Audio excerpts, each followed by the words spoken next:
भगवान परशुराम।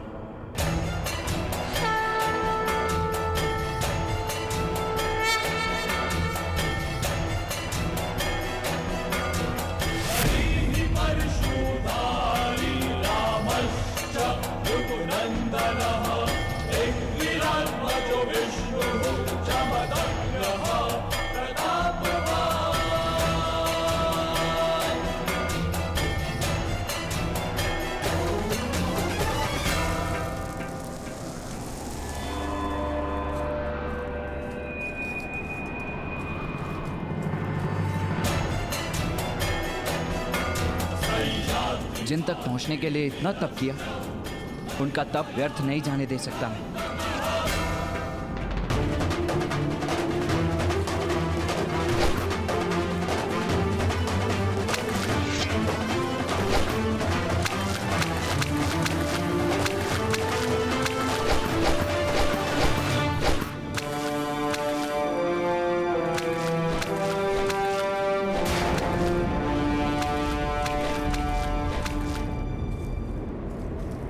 कौन है वो जिसने परशुराम की तपस्या भंग करने का दुस्साहस किया? मैं आपकी तपस्या भंग नहीं करना चाहता था आदरणीय। मैं तो केवल इस शिवलिंग की रक्षा कर रहा था जिसके सामने बैठकर आप तप कर रहे हैं। शिवलिंग पर बाणों से प्रहार करते हो? क्या तुम्हें इतना भी ज्ञान नहीं? शिव सर्वश्रेष्ठ है, उनसे ऊपर कोई नहीं। किसी भी सर्वश्रेष्ठ धनुर्धारी का बाण भी नहीं। महाप्रभु, ये शिवलिंग तो केवल मिट्टी की बनी आकृति मात्र है। श्रेष्ठ शिव नहीं, ये तो उसके साधक की आराधना है जो शिव को शिवत्व की शक्ति देती है। फिर भी यदि अनजाने में भूल हुई हो तो मैं क्षमा चाहता हूँ। वाचाल हो परंतु तर्क का ज्ञान रखते हो। ब्राह्मण हो।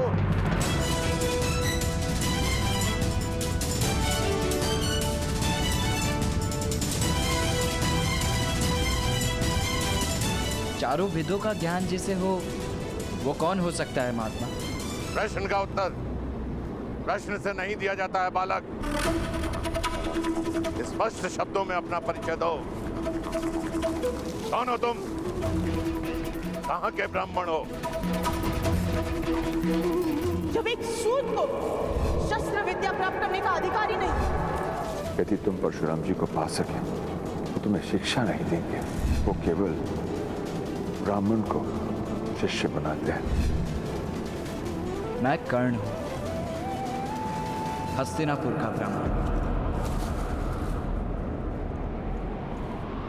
मैं आपसे धनुर्विद्या का ज्ञान लेना चाहता हूं गुरुदेव।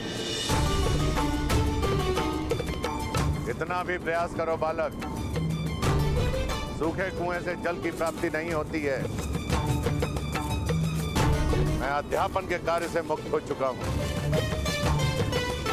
और अब मैं किसी को शिक्षा नहीं देता हूं। जाओ यहां से, जाओ। जानता हूं, कुएं और सागर में यही तो अंतर होता है। सागर कितना भी सिकुड़ जाए, उसमें इतना जल अवश्य होता है कि वो संसार की प्यास बुझा सके। और आप ज्ञान के सागर हैं गुरुदेव। तुम बार बार मुझे गुरुदेव के नाम से संबोधित क्यों कर रहे हो? मैंने अभी तक तुम्हें अपना शिष्य नहीं चुना। भगवान अपना भक्त नहीं चुनते, भक्त अपना भगवान चुनते हैं गुरुदेव। और मैंने आपको अपना गुरु स्वीकार कर लिया है। तुम्हारे तर्क मुझे प्रवृत्त नहीं कर सकते हैं कर्ण। परंतु क्यों?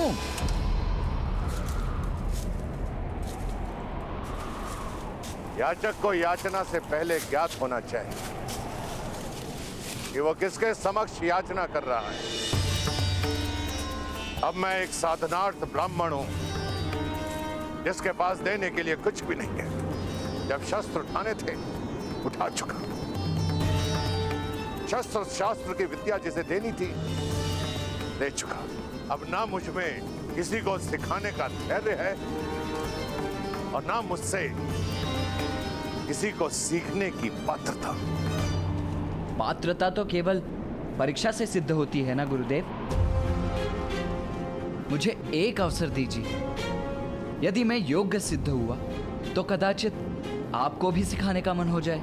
बाणों का छोटा सा माया जाल रचकर, कुछ तर्क देकर तुम्हें लगता है कि तुम मेरा शिष्य बनने योग्य हो? नहीं गुरुदेव, मैं ये नहीं कह रहा कि मैं योग्य हूं, किंतु आपसे एक निवेदन है। मुझे एक अवसर तो दीजिए अपनी योग्यता और अयोग्यता प्रकट करने के लिए।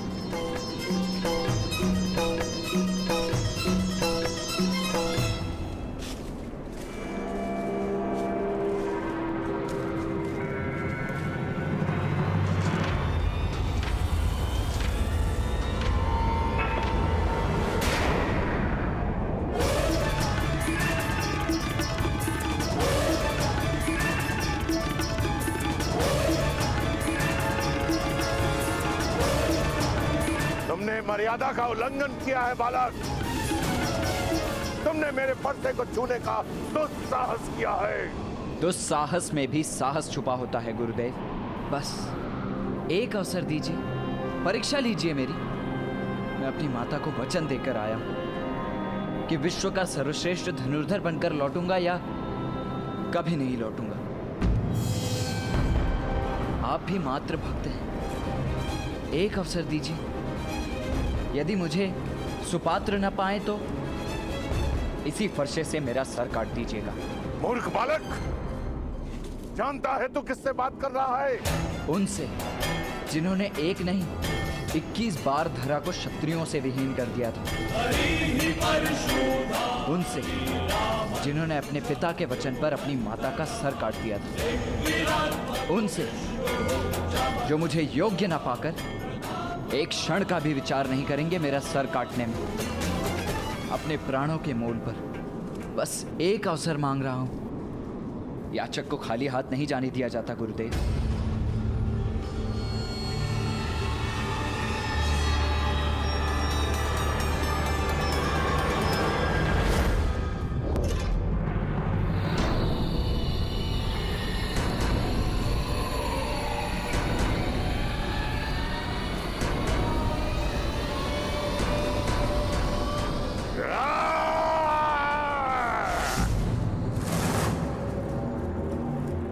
तुम्हें मृत्यु का भय नहीं है।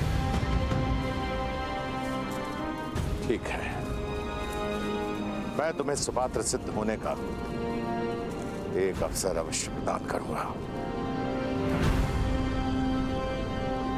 धन्यवाद गुरुदेव। अभी मैंने तुम्हें उठने के लिए नहीं कहा। प्रतीक्षा करो जब तक मैं लौट कर नहीं आ जाता।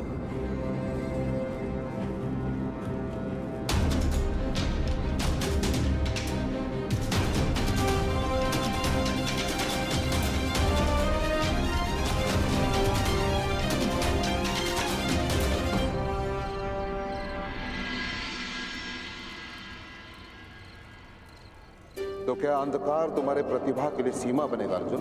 तुम्हारा अगला पाठ तभी शुरू होगा जब तुम उड़ती हुई मक्खी को भेद दोगे, वो भी अंधकार में।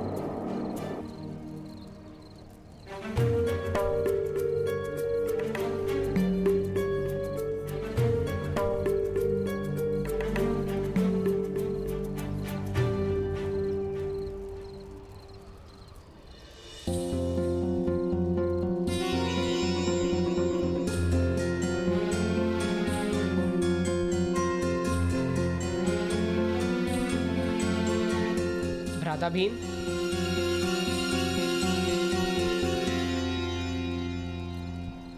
भ्राता भीम, आप अंधेरे में भोजन कैसे कर लेते हैं? भोजन के लिए आंखों की आवश्यकता ही क्या है अर्जुन? भोजन कहीं भी हो, मेरी घ्राणेंद्रियां उस सुगंध को पा ही लेती है। और एक बार खाना हाथ में आ गया तो भीम के मुख के अतिरिक्त और कहाँ जाएगा? लक्ष्य का संबंध मनुष्य की इच्छा और अभ्यास से ही होता है। यदि इच्छा प्रबल हो और अभ्यास सघन हो तो लक्ष्य स्वयं सामने आ जाता है। मैं आपकी बात का तात्पर्य समझ गया गुरुदेव। अब अर्जुन अंधकार में भी उड़ती मक्खी पर लक्ष्य साध कर दिखाएगा।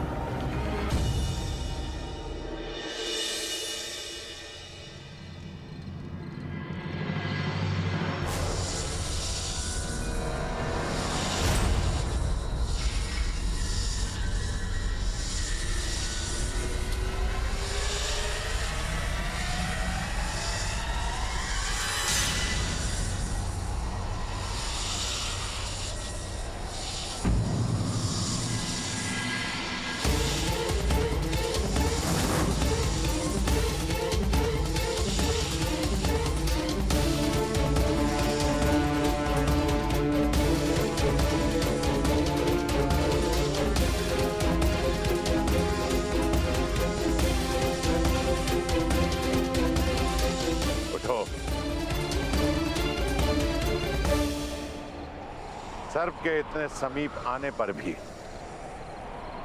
तुम हिले नहीं। मेरे लिए सर्प का भय नहीं, गुरु का आदेश अधिक महत्व रखता है।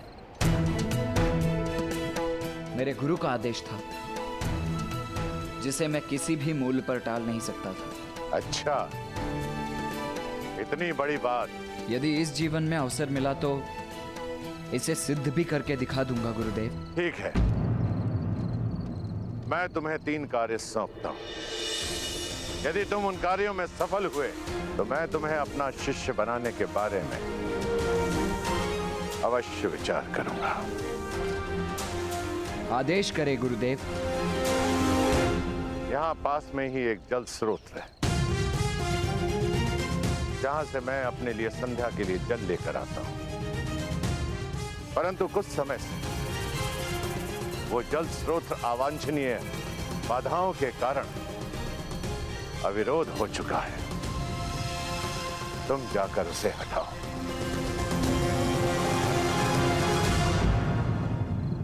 अर्थात यदि एक बात सुनकर समझने की क्षमता नहीं है तो श्रेष्ठ धनुर्धर बनने का प्रयास करके तुम अपना और मेरा दोनों का समय नष्ट कर रहे हो बालक।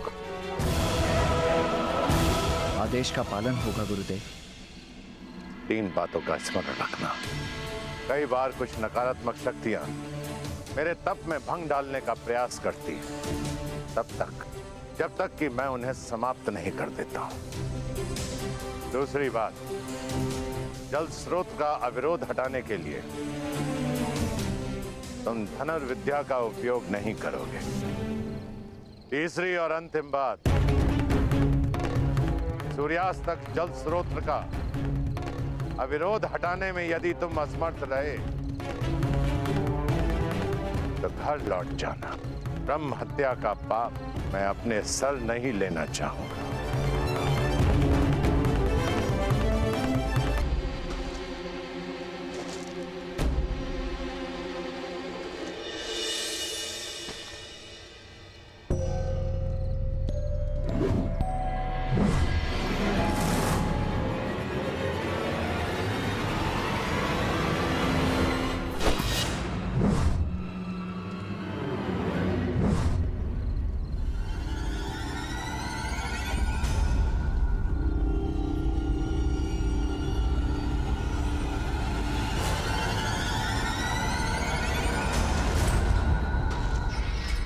कौन है? कौन है? सामने आओ।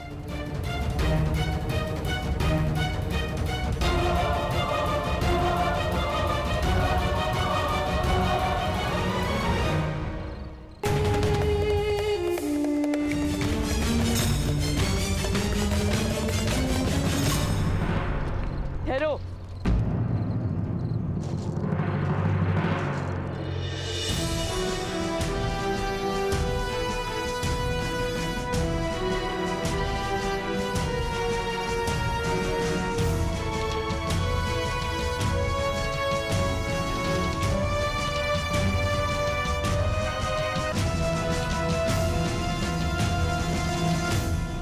कौन हो तुम?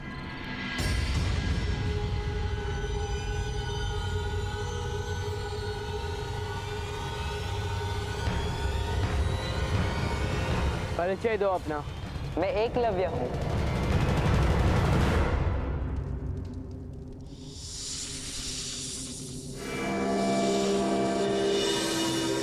कौन है वहां? मैं चुनौती देता हूं, सामने आओ। मैं तुम्हें युद्ध की चुनौती देता हूं।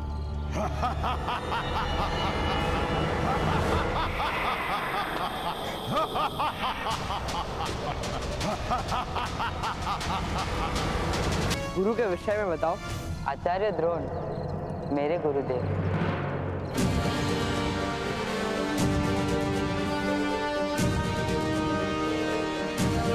असत्य।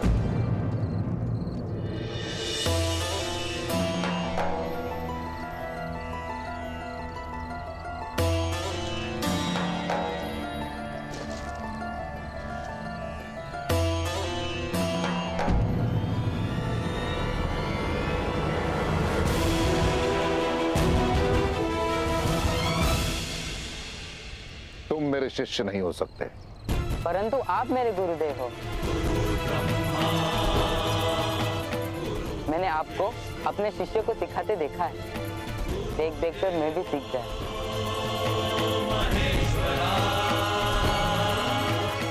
मैंने आपको देखा और अभ्यास किया आपकी मूर्ति के समक्ष। आप मेरे मानद गुरु हैं आचार्य। मुझे विश्वास नहीं होता। अपनी बात सिद्ध करो। प्रमाण दो कि तुम शब्द भेदी विद्या जानते हो।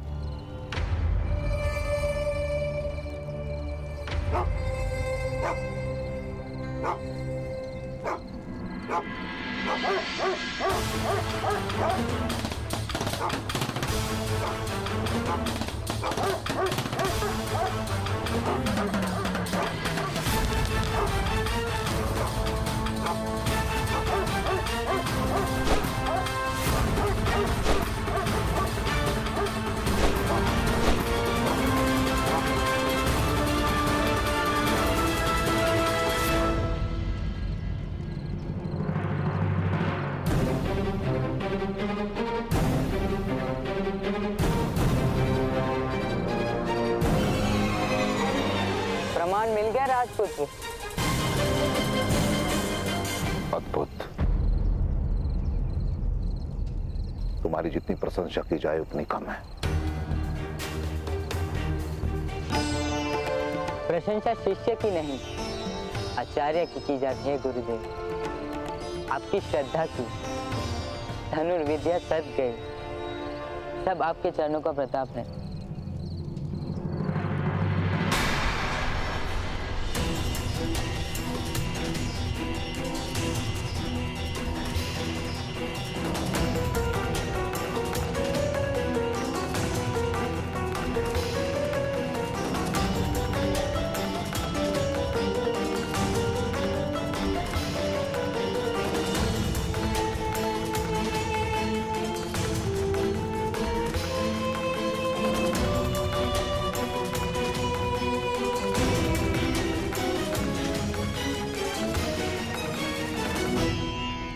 सूर्योदय होने वाला अर्जुन, जाओ विश्राम करो।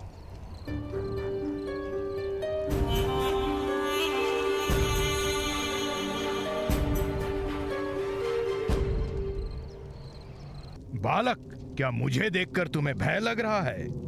मुझे मृत्यु का भय नहीं। भय केवल इतना है कि गुरु की अपेक्षा पर असफल ना हो जाऊं। तुम्हें अपनी मृत्यु का भय नहीं है कर्ण, पर देखना यह है कि अपनों की मृत्यु के भय से अछूते हो या नहीं।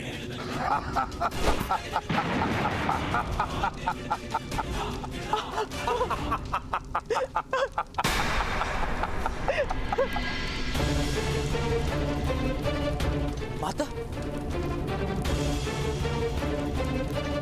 अब क्या करोगे कर्ण? माता! करो, प्रहार करो। क्यों रुक गए हो? अब केवल तुम्हारे पास एक ही मार्ग है। वापस लौट जाओ वापस।